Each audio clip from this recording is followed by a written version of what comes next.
Salut Sabranche, dans cette vidéo je vais te faire le tour du pâturage encore une fois, je vais te parler du syndrome de la page blanche, je vais te montrer une technique toute con mais une technique toute efficace pour arrêter avec ce syndrome de la page blanche et je vais te montrer des véhicules que tu en as rarement vus.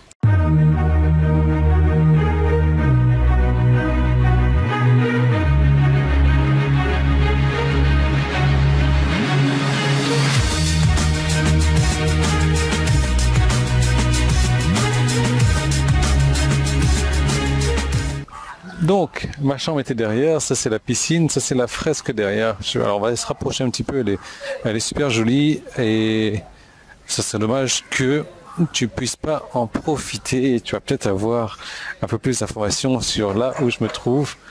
Regarde un petit peu tout ça. Ils sont doués franchement.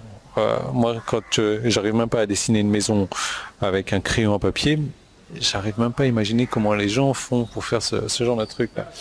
Bref, le syndrome de la page blanche, c'est un truc que tout le monde connaît. Tu vas me dire, oui, les écrivains, ils connaissent encore le syndrome de la page blanche. Oui et non, ils savent comment passer outre ce syndrome de la page blanche. Moi qui crée énormément de contenu, tu le sais, je crée 7 emails par semaine, tu sais que je crée 7 vidéos par semaine également, que je ne passe pas du temps à créer des vidéos, que ça va super vite et que voilà, j'ai jamais de syndrome de la page blanche. Voilà, je me mets à mon bureau, regarde, ça c'est mes notes pour cette vidéo et cet email. Ça va super vite en fait. Donc je continue à te faire le tour. Hein. Regarde-moi ça, c'est super mignon et joli comme tout. Voilà. Et ce syndrome de la page blanche, tu as moyen donc de l'envoyer. Oh waouh, il y a une phrase qui est magnifique aussi là. De l'envoyer bouler en 3 secondes et demie quoi. Comment faire? Tout simplement en utilisant une stratégie, en utilisant une technique et qui va te permettre donc au lieu de passer 3 heures à écrire un contenu, tu vas passer 3 minutes quoi. Regarde-moi ça, encore des petites indices. Regarde-moi cette super fresque là. Je te dis, les mecs ils sont doués quoi. Wow. Et allez, je vais te montrer une moto. J'ai jamais vu ce genre de carénage là sur une moto. On dirait que la moto elle est à l'envers en fait. J'ai l'impression que l'arrière c'est comme une moto de sport mais qui est pas fait pour avancer dans le bon sens. Regarde-moi ça. Voilà.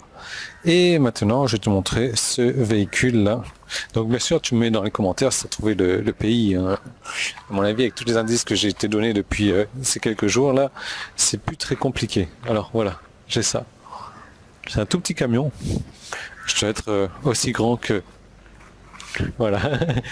Et une petite benne derrière et tout. Regarde le genre de plaque d'immatriculation. Maintenant, c'est sûr que ça va te donner encore un indice sur là où je suis. Le parking à moto, comme d'habitude en Asie, il y a beaucoup plus de motos qu'autre chose. Et on est quand même à l'abri des klaxons ici. Comme je te disais précédemment, il y a beaucoup de klaxons ici.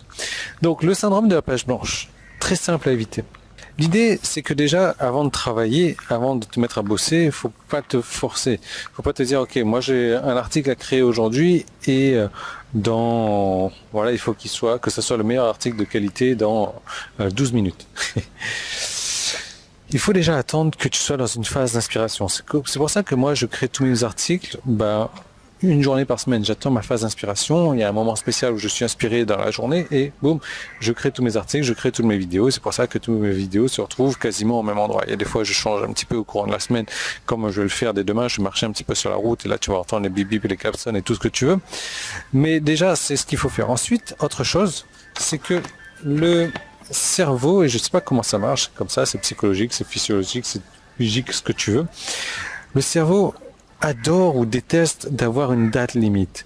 Si tu donnes à ton cerveau une date limite pour créer ton contenu, tu te dis, ok, je m'installe à mon bureau, je suis en pleine période de création, de créativité, mais j'ai envie de faire mon truc et j'ai envie que ça soit terminé dans 30 minutes. Tu prends ton téléphone, tu prends ton timer, tu mets sur 30 minutes et tu dis voilà, dans 30 minutes j'aurai terminé d'écrire cet article-là, j'aurai terminé d'enregistrer cette vidéo, j'ai écrit cet email-là, je crée ce contenu-là. L'idée c'est qu'on utilise la loi de Parkinson qui dit que en gros, plus le contenu est grand, plus le contenant va s'adapter au contenu.